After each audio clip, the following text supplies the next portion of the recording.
Welcome, everyone, to the SnapCast podcast with your hosts, Brad O'Brien.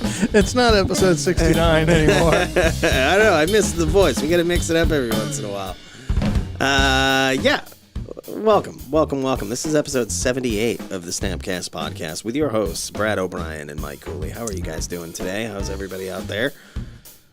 Hoping that you're enjoying this potentially nice long weekend. If you're joining us from the Americas, from the United States of America in particular, you might have a long weekend here with the Independence Day coming We're up. hoping if you're in the Northwest or in some places in the Northeast that you are staying cool, because it was a hell of a heat wave this week. Oh my gosh, it was crazy. I mean, and people in parts of the United States that don't typically get heat waves saw 116 degree temperatures,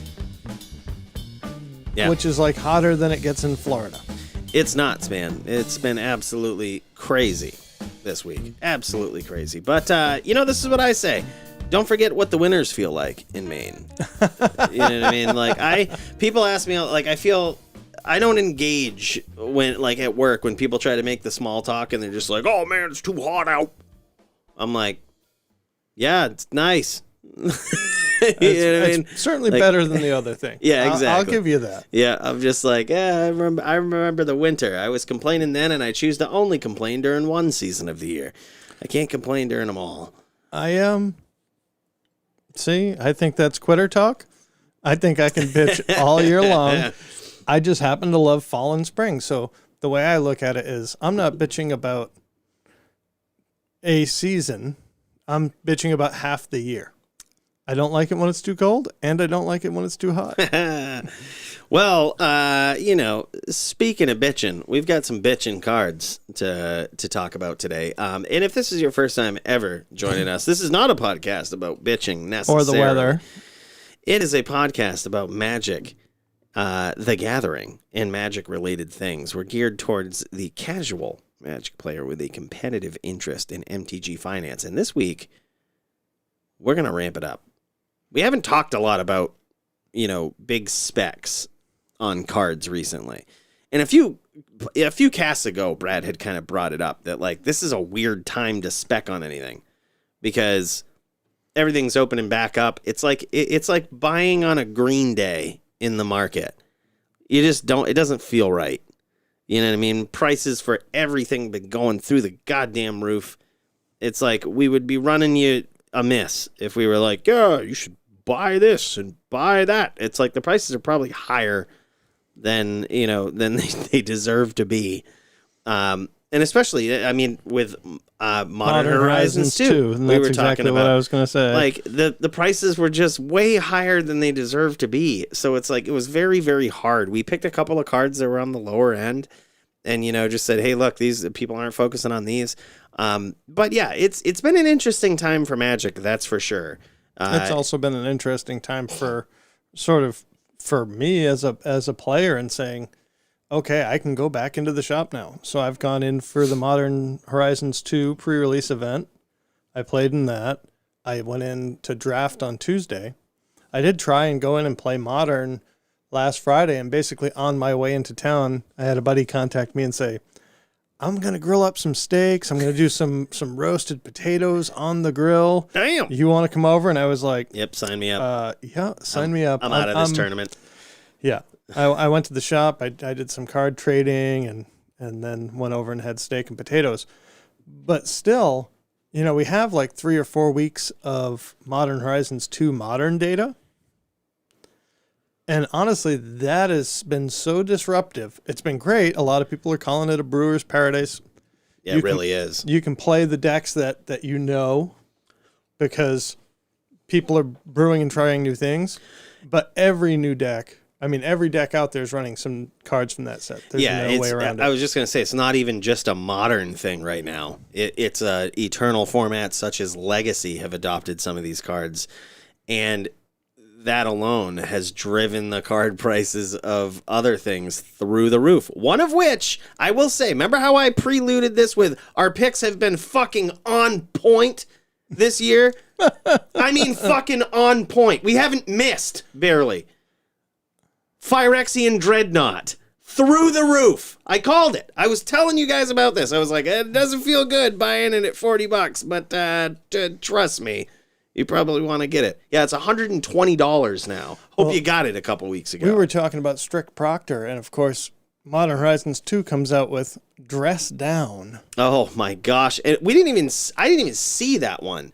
But you can see the writing on the wall with a lot of the things that they're doing, and which is kind of what we talked about. Like, hey, you notice how all of these effects, we talked about Strict Proctor, like you said, but we're like, you see how they're doing all of these effects? This only makes Phyrexian Dreadnought way better. Right, and if they keep leaning down this way. Exactly. So we were wrong about the Catalyst, but we were right about the pick. Like, you know what I mean? The Catalyst was actually a card that is, I mean, fuck it. Let's just jump into it. This is my pick for the week. If you want picks, things to pick up right now that are probably dirt cheap, I didn't even notice this card until it popped up and drove the price of Phyrexian Dreadnought through the roof. Dress Down. Completely missed this in Modern Horizons. Wasn't even on my radar. This is definitely a catalyst. This card is insane. It's not just a catalyst for Phyrexian Dreadnought, which is what I think makes it insanely good. This is a counterspell. This is a counterspell. This is insane for all intents and purposes. This can be used as a cantripping counterspell. Almost as good as Remand in some circumstances. And it single-handedly drove the price of Phyrexian Dreadnought through the roof. So this is what the card says, okay? It's an enchantment with flash. 1 blue, 1 colorless. So 2 mana enchantment with flash. And hey, it says when it enters the battlefield, draw a card. Hey, I already don't feel bad, right? But then it says, creatures lose all abilities. Sick.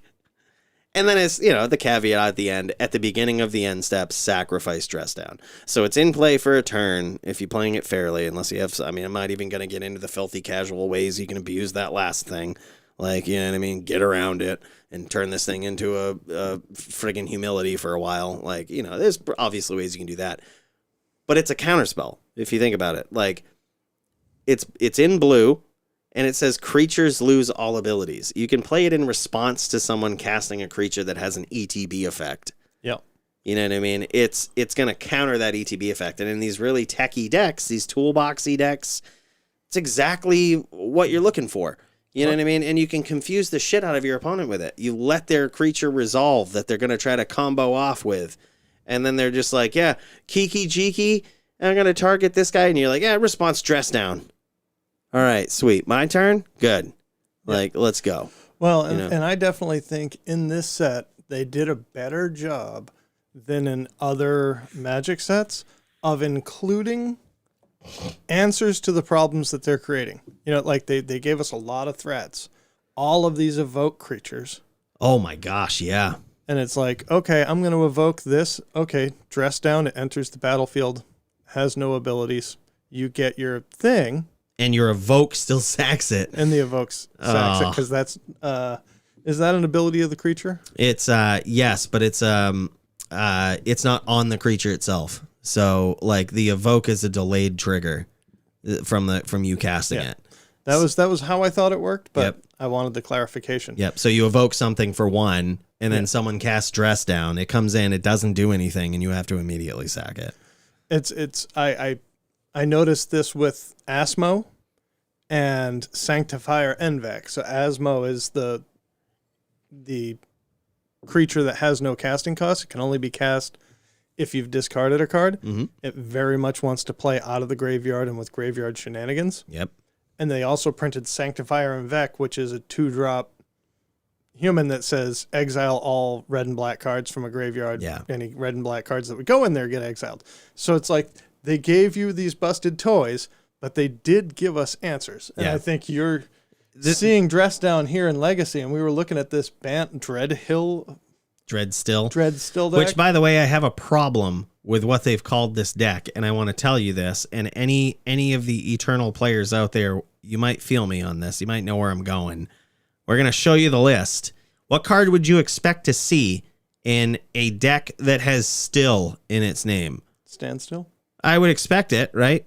Like Yeah. when I saw Bant Dreadstill, I was like, oh, Standstill's back. And I looked at this list and I'm like, fuck you guys for naming this deck Dreadstill and Standstill's not in it. It was not at all what I expected it to be. It's a Dreadnought deck. It's a Stifle Knot deck is really what it is. Yeah. You know, but a complete misnomer here. It's Bant Stifle Knot. Right. And it's also playing 4 Uro, Yeah. which is again a $20 card. So the cool thing about that I just want to point out about Dress Down with its interaction with Uro. You can turn 3 Uro with no drawback. So like you hold off on your Dress Down and you flash it in on their end step because the trigger happens At the beginning of this end step. at the beginning of the end step. So you flash it in on their end step and you say creatures lose all abilities. And then they're just like, okay, that's cool. And then on your turn, you just pay 3 mana and play Uro, and he stays in play, and you pass the turn. And as powerful as Legacy can be, sometimes when you're playing Brainstorm Days and Force of Will, all you need is a big beater to close out a game quick. Like Yeah. in Modern, everybody's got removal and interaction, but they don't have the means to protect it in the same way that you do in Legacy. So that's really cool. Well, yeah, it really is because Daze plays right into this deck, right? You can keep 2 mana open, and you can keep your 2 mana open to hard cast Daze if you need to, which is, you know, in Legacy, the shit's going to get popping off quick. You might need to just hard cast a Daze. It might actually be worth your time.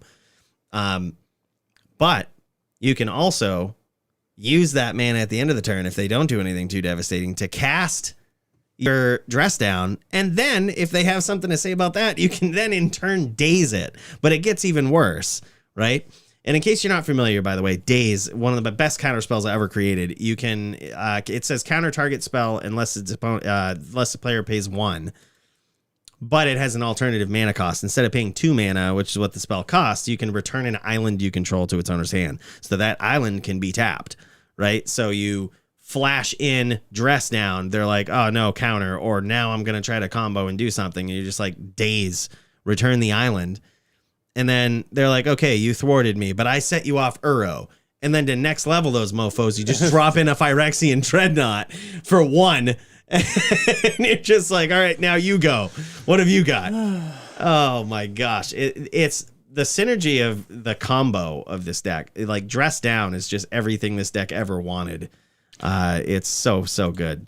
This deck is also running, which is interesting, 4 Prismatic Ending, which is also showing up all over Modern. This card is, for 1 white, it's a path for 1-drops. For a white and any other color mana, it's a path for all of the best 2-drops in that format. Yep. You know, if you can have a 3-color deck, you're basically hitting everything in Modern with a path that doesn't give them a land. And it's not, I think path is you're underselling this. This is non-land permanent. Oh yeah. So you can get an Ether Vial with this. You can path an Ether Vial. And or an Amulet of Vigor. Or an Amulet of Vigor. Or for 1 devastating mana. 1-drop. Or fucking Ornithopter. Like, you know what I mean? You can Dragon Rage Channeler, who we're going to talk about in a little bit. Exactly. Like this, it's a really good. Granted, it is sorcery speed, but at the same time, it gets a non-land permanent. And right. You know, see, we got to look at it for what it is. Like, you're probably going to cast it for 1. You know, most of the time, that's what people are going to plan on. You can get it for 2, but reliably, it'll get a 1-drop out of the game. Well, just look at the list that we're looking at, right? Which is basically a blue deck with white for Prismatic Ending and Swords, and green for Uro. And it's so crazy. Like this Prismatic Ending that we're talking about, this Modern Horizons 2 card. This isn't Modern we're talking about. This is a Legacy deck running Prismatic Ending. Running 4. But what I was going to point out is look at the mana base in this really 2-ish color deck. Right? It's got a forest, an island, a plains, 3 drops, 2 tundras. Like, it's relatively reprintable for the most part. There's a few of them in there. There's a handful. Yeah. What I was getting at is it's a 3-color deck. I think that they're leaning a little more towards having extra colors to make sure that prismatic ending can hit 2 and 3 drops. Yeah, it's really good. I mean, it's a good card, dude. Looking in the sideboard over here, our favorite Lady Narset. Yep, I bought some more of her today. I looked at all of the alternate things that you could buy of Narset, like the alternate versions, and like it's gonna get to the point. This is if you want another pick, right? Again, we've talked about this before. And I can't say we're wrong because it hasn't gone down in value, but we've always picked it at about a little over $1. Like, we've said, get the version that's like $1. And I would highly suggest it now because all of the other versions, the cool versions, are approaching unaffordability for most casuals. Yeah. Like, I mean, it wasn't uncommon from a heavily played set. Right. But again, if you want it, don't get caught with your pants down. Right. Like, just it's eventually not it'll be $20 for a playset. Right. And if they ever reprint this in some set, you know that they're going to reprint a special version of it. Like, and that will also be like, this is like I believe the floor of this card. Like, it's really not going to go much below $130, $150. Like, this is what it is. Like, if you don't have them, just don't get caught with your pants down. Get a playset. Like, I wouldn't spec on the $150 version of this card. No, but like to own them. Yeah, if you want to play this in the competitive tournaments that are now a thing. So this is how you can do it pretty cheaply.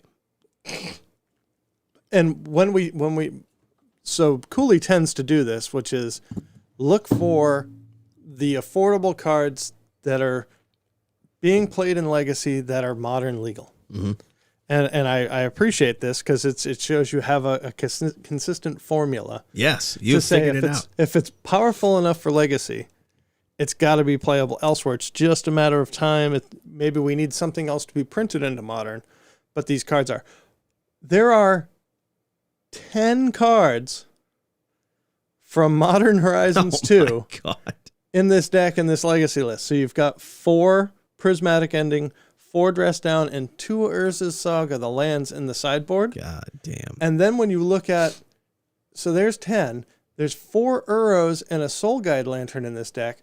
So there's a total of, and if you count the Narsets, there's like 17 cards printed in the last 2 years. Yeah, power level creep is insane.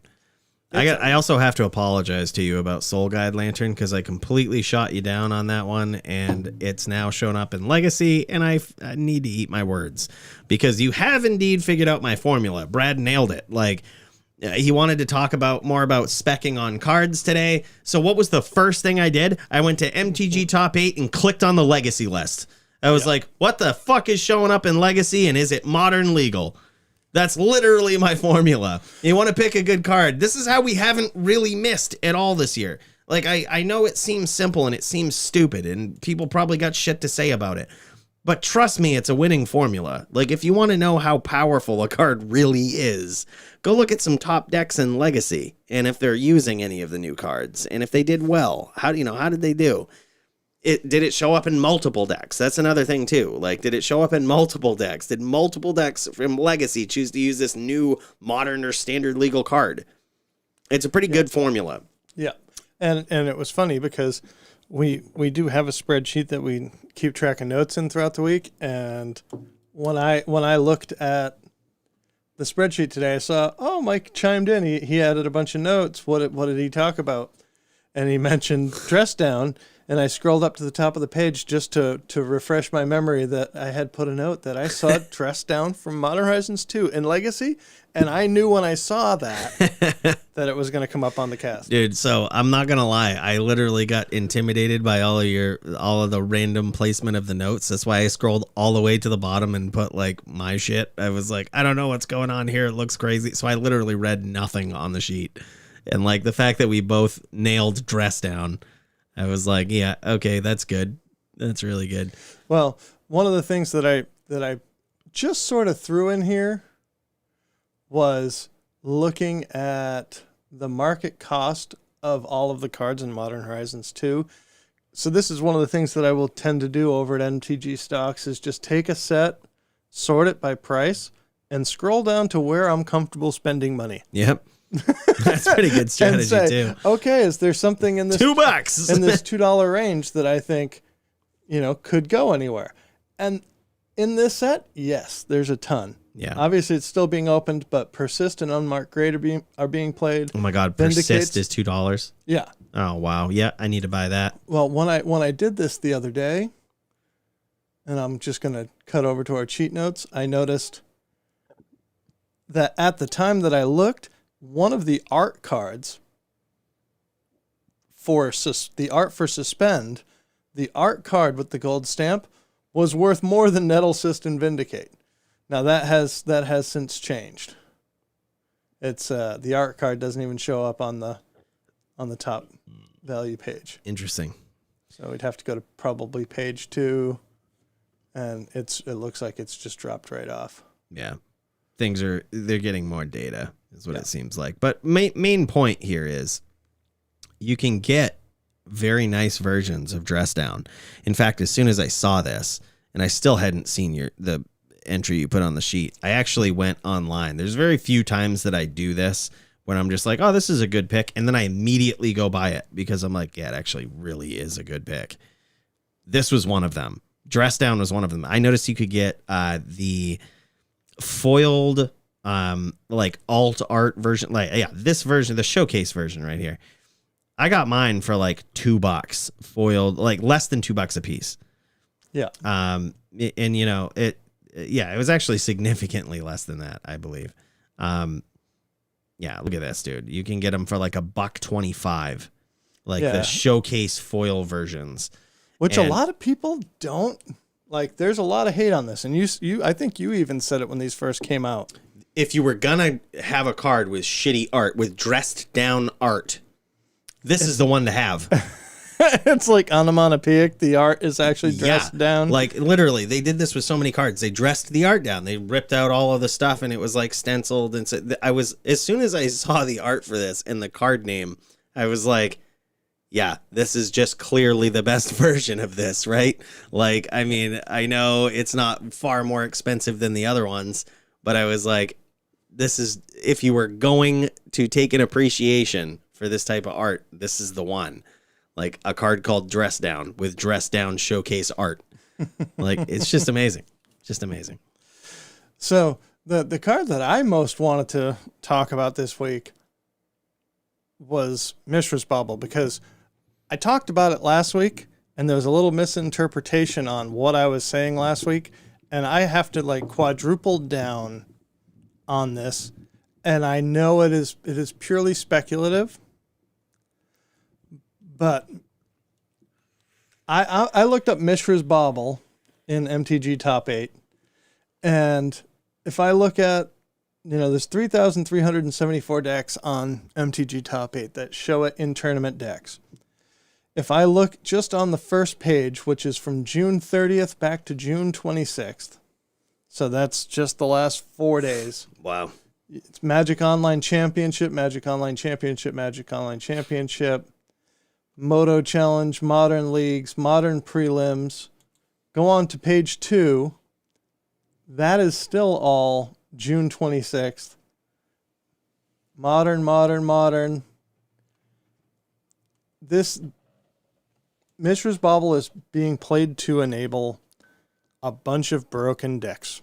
It's true. And it's awesome. Like, one of the things that we talked about a bunch was Dragon's Rage Channeler. And that's not going to be in this deck, of course. But let's grab a blue-red aggro from the Modern Prelim. So, Dragon's Rage Channeler, 4 of, in every Prowess Blitz red deck. It's being played in Rakdos decks. It's been being played basically anywhere that's got red. And you're playing it because you've got Mishra's Bauble. Yeah, I mean, it's a good card in and of itself, but there's increasing numbers of cards that benefit from non-creature spells being cast. Right. Like, I mean, people were throwing this card in their deck before because it made it a 50 56 card deck. Yeah. It's exactly why. That's exactly where I was going with that. It makes it a 56 card deck when you have 4 Mishras Baubles in there. Yeah. Like you've effectively reduced the number of cards in your deck, giving you a higher chance to draw the other cards that you want to draw. Yeah. Now, when I looked at this last week, I said, man, this card is spiking because so many people are building these decks right now. It was just reprinted in Double Masters. There's a bunch of them out there. It was an uncommon in Double Masters. It does have a long history of actually being more than a $20 card, but I really suggested last week to sell it. Yep.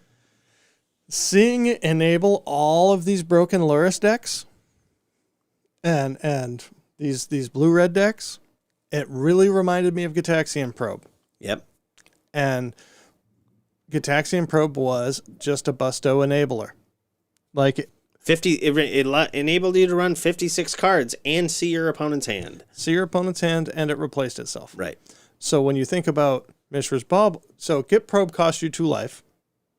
For those that don't know, Gitaxian Probe was a blue Phyrexian mana spell that lets you look at your opponent's hand and draw a card, and you can either pay blue or 2 life. So good. Card's so good. Mishra's Bauble, okay, now it's sorcery speed. You can only look at your opponent's top card, but you could also look at yours, which may have value. Yep. It is also free, and it eventually draws a card. Yep. So it's like Gitaxian Probe at home. Yeah. It's a huge step down. Very Gitaxian Probe-ish. But it's very comparable. Yeah.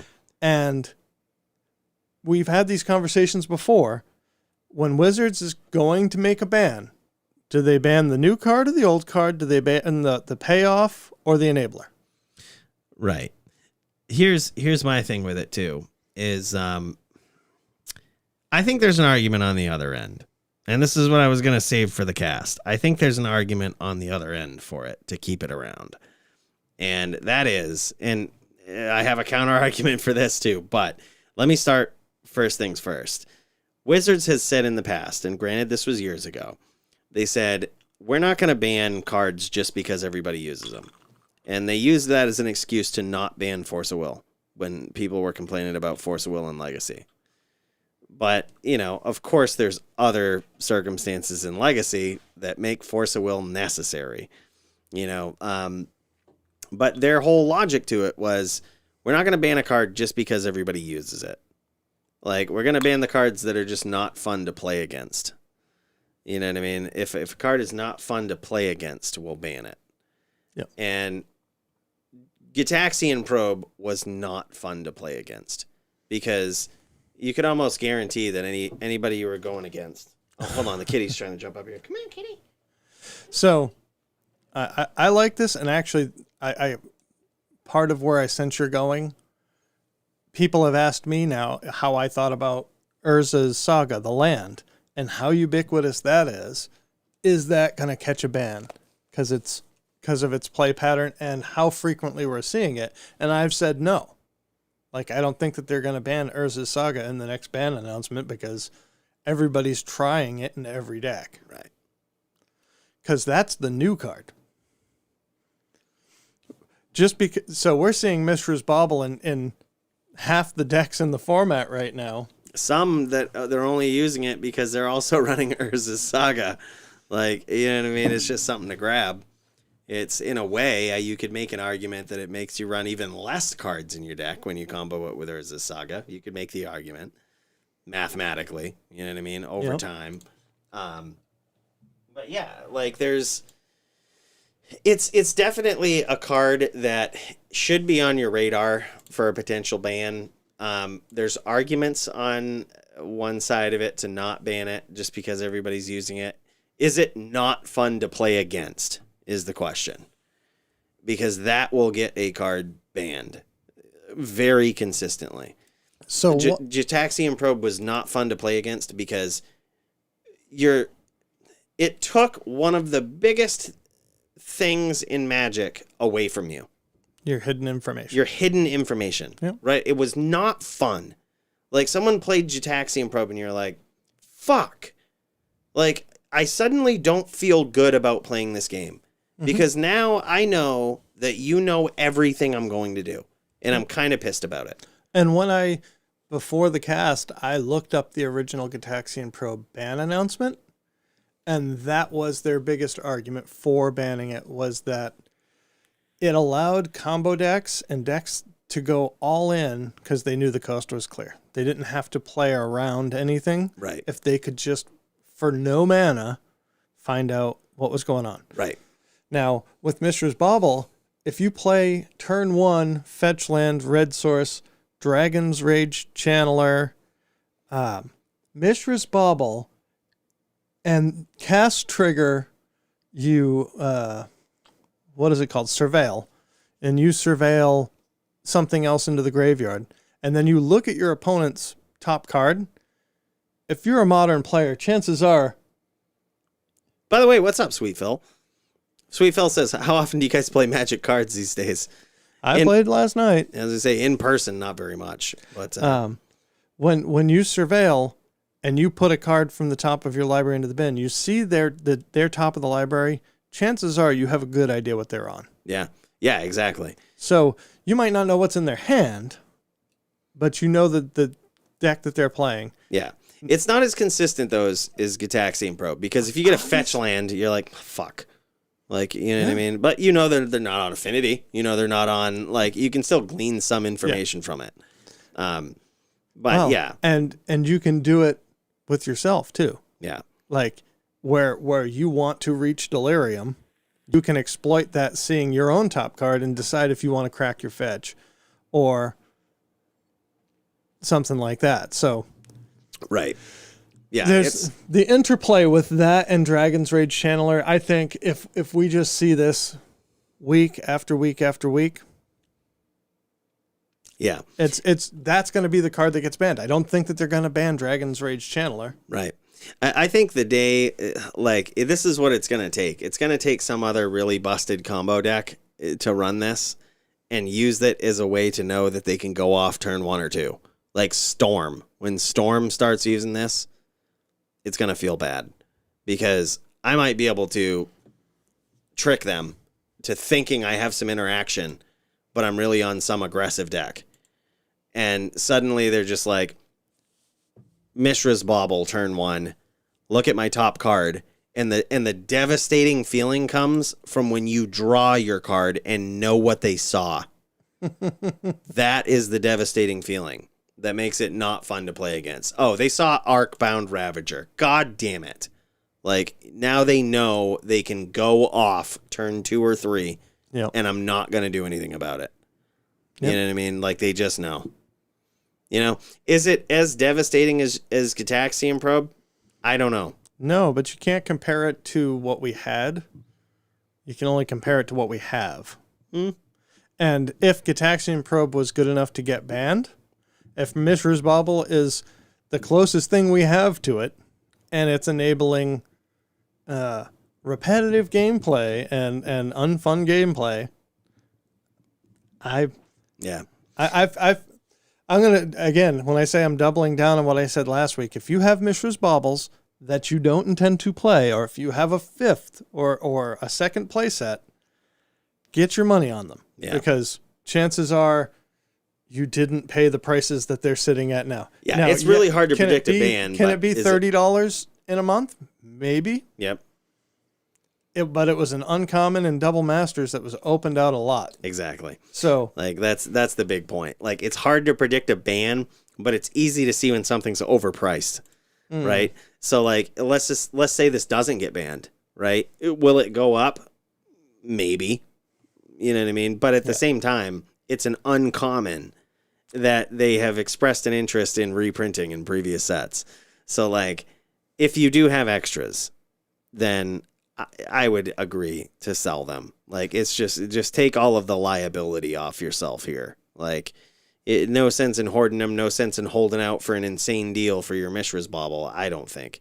You know, just get rid of them. Like, get rid of them if you have extras. If you're like our friend Moeller and you've just recently bought 4 of them, I don't think it's a mistake.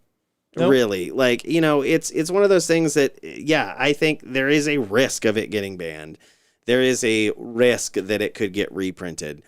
However, if they don't ban it, it has shown some serious resilience in price. That's for damn sure too.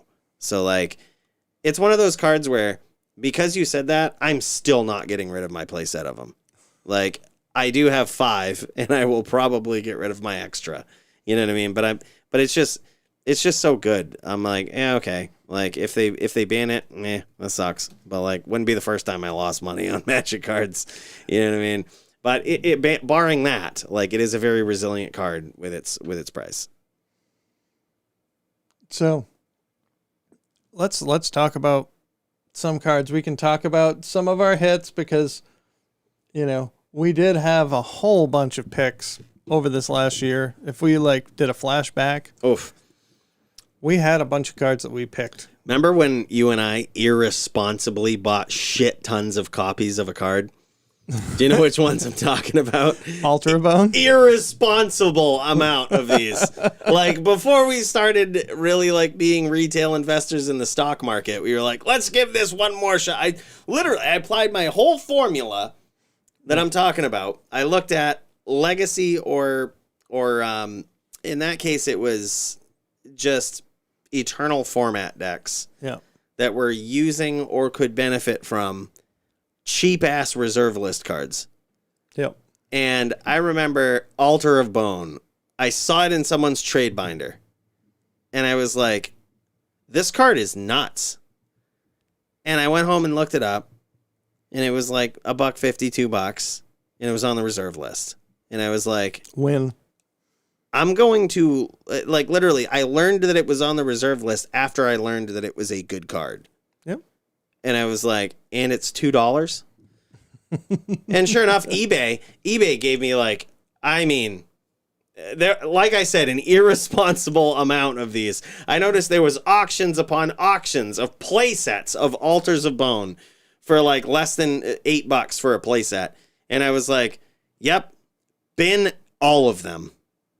I messaged Brad, I messaged my buddy Mike. I was like, dude, just buy this card. Like, just trust me. And I did. I've never been more sure about anything. Buy this card. It is now $18. I was just going to say, it certainly did better than everything except for the meme stonks this year.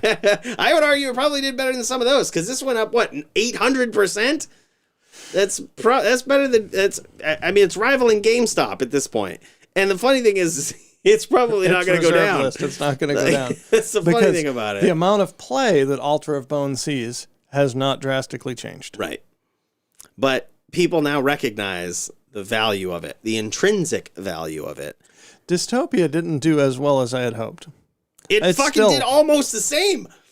You remember, we did a whole episode on Dystopia. I was like, get these for $1. They're semi-usable, and they're on the reserve list. I guess they're 800% up. Yeah, like, you know what I mean? I was like, get these for $1. You can get them for 99 cents. I was like, check out all these auctions on eBay. You can get them for 99 cents. Dystopia. It's an $8.20 card now. It basically did the same thing. It literally went up by the exact same percent. Karn the Great Creator, that's only gone up 400%. Yeah, right. I mean, sorry, guys. Only 400% on that one. Like, that was, we've been talking about that one for like a fucking year, though. Like, I ever mean, since longer they than that. printed it. We've been talking about that since episode 1 of this podcast. Yeah, exactly, man. Like, we've, well, I mean, and then what they did a banning, and it was almost laughable. People were like, "Oh, laugh at Cooley because they banned Mycosynthlatus in Modern. Laugh at Cooley, bad pick on Karn." I was like, no. Fuck it, buy more. Yeah. I was like, this card is so good. It wasn't just hinging on Mycosynthlatus. It just happened to be a nice combo with it. Like, the card is really good. Which did lead us to some of our most consistent recommendations, which is when is the best time to buy a card? At the reprint, after the banning. Something goes down because of a banning, like, give it a good look. Yeah. Like, give it a good look. Is this card good? And I would apply, so if there is any kind of stupid rush ban on Urzas Saga, speaking of which, and they drop to half price, buy the shit out of Urzas Saga. Fuck yeah, dude. But I love this little trip down memory lane. I think we did a really good job. I would also say we talked about Ugin earlier, and that was like one of my picks from M21. Yeah, when it's like $1.50. Huh? Yeah, I think it was like $1.50. I'm talking about Ugin the Spirit Dragon. Yeah. Okay, yep, never mind. That was still pretty cheap though. That was like that went down to what, $10 less. You could get special versions for $10 at one point. Yeah, and they're back up. Heliod's finally starting to pay off. that was one of our riskiest ones, honestly. We were pretty hyped about that one when it got printed. We were like, buy him at like $18. I think I got my foil showcases for 18, and then it started tanking a little bit, and I was like, So, my picks this week and next week are foil etched Modern Horizons 2 cards that you're already seeing play in Modern. And one of the things that we didn't really talk about are how the packs are broken down and where you can get certain cards in certain packs. But for the purposes of this conversation, the thing to know is foil etched cards right now are lower than their regular foil variations. But they are only available in collector boosters, and the collector boosters are only a one-time print run. very, very good case you make for buying these versions. When you look at them side by side, some of the cards are darker than their regular compatriots. Their counterparts. Some of them are a little darker than their counterparts. I think that some of that is variation in printing and some of that is the style.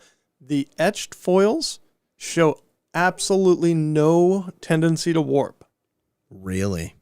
So they are going to, in the long term, they're going to be the rarer version because the pack version will outweigh it. And also the version that your judge doesn't ban from your deck because it's curved. And it's still a foil promo special version. Yeah. So I have a foil etched Scalding Tarn that I opened in a collector booster. It looks dope as hell. Yep. It's about just over half the price of the same old bordered Tarn in foil right now. Wow. So the regular foil Tarn the old bordered foil Tarn, not etched, is around $110, $115.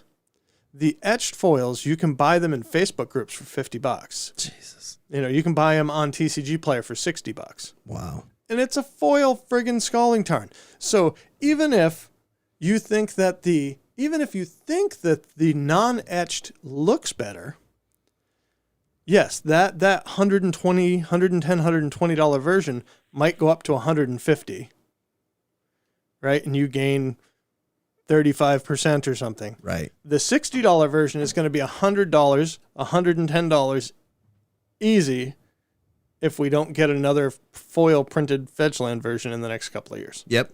So the gain on the etched foils, and I'm using the Fetchland because that's the easiest example. Yeah, that's a good I think one. is awesome.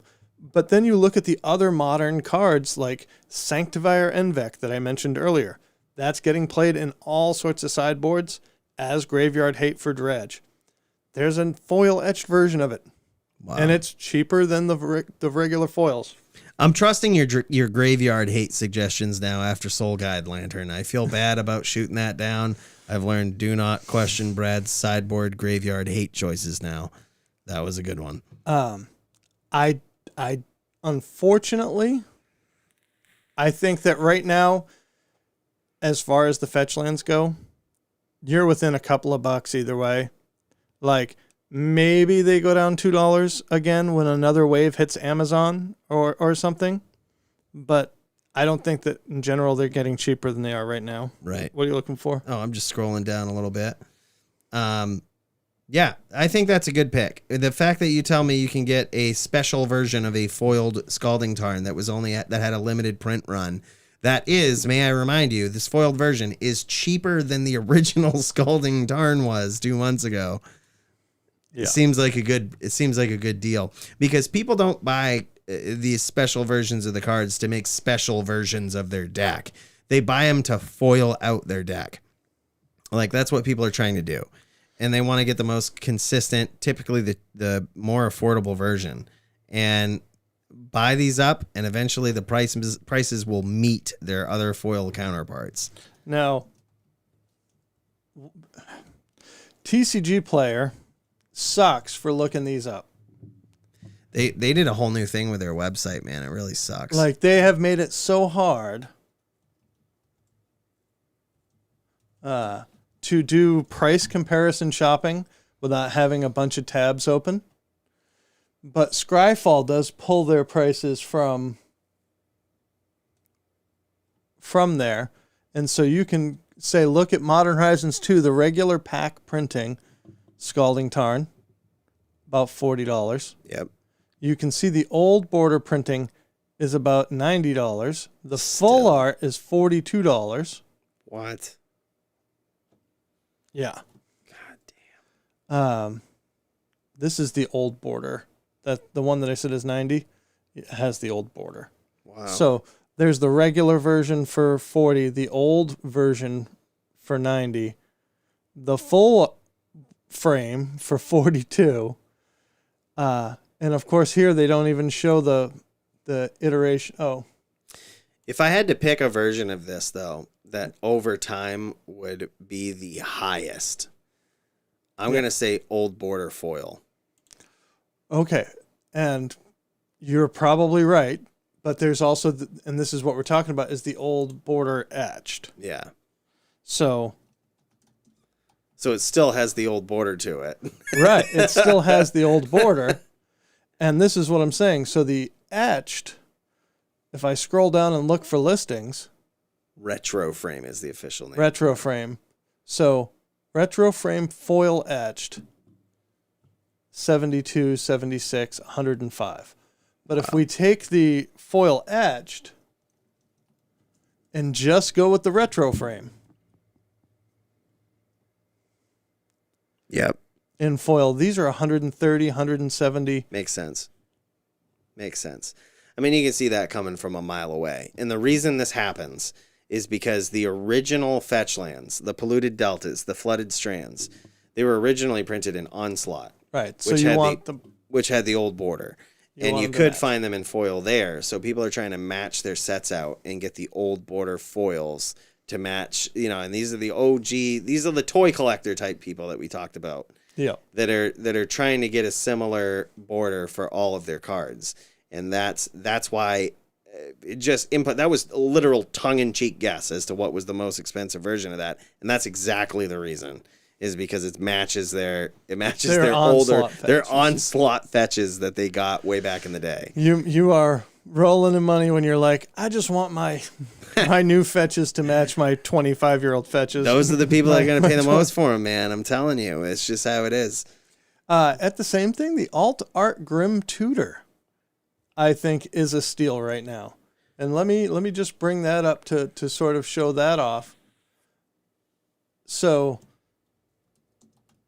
Grim Tutor, mind you, before we even see the card price here, Grim Tutor alone, back in its original starter printing, it was the only set that it was printed in for a while, was like $200.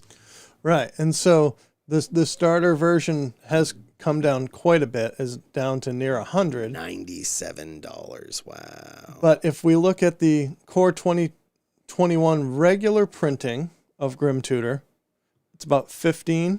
Wow. I actually need to get me one of these now.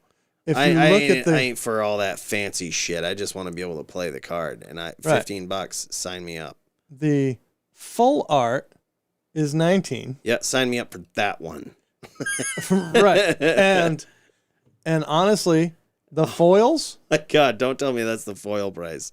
that's not the foil price, but the foil price is really not bad for a card that you maybe want one or two copies of for EDH. Wow, $30 about. So less than $30, Yeah. 30 maybe with shipping. That's a fair price. If a foil is double what the regular is, it's fair.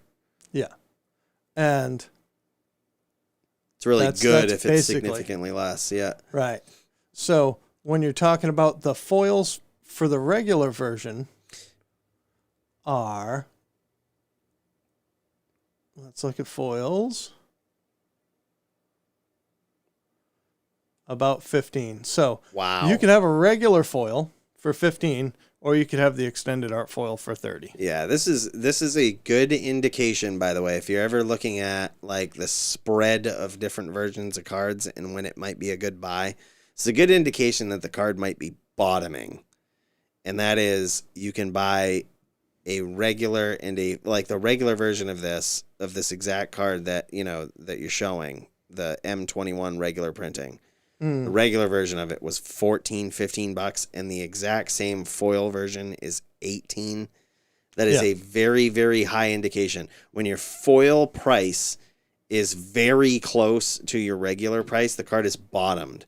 It suggests that there's too many copies and or alternate copies out there, and people have options. So they're not choosing the foiled reprinted version of it. So it suggests that this card is bottoming. And so this has actually inspired me in real time right here to buy a Grim Tutor. And probably the foil original version, because it's technically the best price. That's really, but then there's also these other alternative prices that are in turn driven down by the options that people have. You know what I mean? The prices of them are driven down by options, and you could buy those for a pretty reasonable price too. But all it's going to take is one catalyst, and that catalyst is going to be when one of these pools of different printings dries up. Then the price of all of them is going to go up. The price of the original version might stay the same, but the price of any of the special print versions, whether they're regular foils, whether they're alt foils, etched, or whatever, full bleeds, through the roof. So, and I was just going to say, so if you're a high roller, what do you think about the starter version being $100? It's less than a Phyrexian Dreadnought. People don't like white border cards, man. I know there's a certain set of nostalgia to it, and it's actually an interesting question, because the white border is a clear indicator that you have the original version of it, just like the Tarmogoyf art from the original. Yeah, the Future Sight frame. Yeah, when you see the Future Sight frame, now they brought the artwork back, which I was kind of pissed about, but yeah, but if they don't reprint that frame. They don't reprint that frame. It's a very good indication you have the original version of it. And it's sort of the same with this card, Grim Tutor. You see the white border, Grim Tutor, you're like, that's the original version. There's no question about it. You know what I mean? So, I personally wouldn't buy it because I ain't that type of buyer, but I don't think it would be a terrible purchase. However, if they reprint it again, you're shot. You're fucked. And they have shown the willingness and ability to reprint everything that's not on the reserve list or functional replacements, as maybe next week we will split the difference and talk about some of these Adventures in the Forgotten Realms spoilers. Yeah. Because there's a new 3-drop Gaia's Cradle replacement. Man, another one? Another one. So if your Cradle of Itlamok was not good enough, we can talk about that and a lot of the powerful and interesting stuff that they're printing in that set. But this week, by request, we wanted to focus on I think it's a good idea. Finance content. So. Yeah, I think it's a good idea. And so by the way, get your dress downs, get your Grim Tutor foil alt versions. Feel like those are pretty good prices right now. Look out for trades and low prices on the foil etched versions of cards that are already seeing play in Modern. Sell your Mishras Baubles, mofos. Guys, have a great week. Thanks so much for joining us. We appreciate you guys. And have a nice long weekend. If you're from the United States watching this, have a nice long weekend. Enjoy it. Enjoy your 4th. Happy 4th of July. Happy Independence Day. You guys take care. Peace.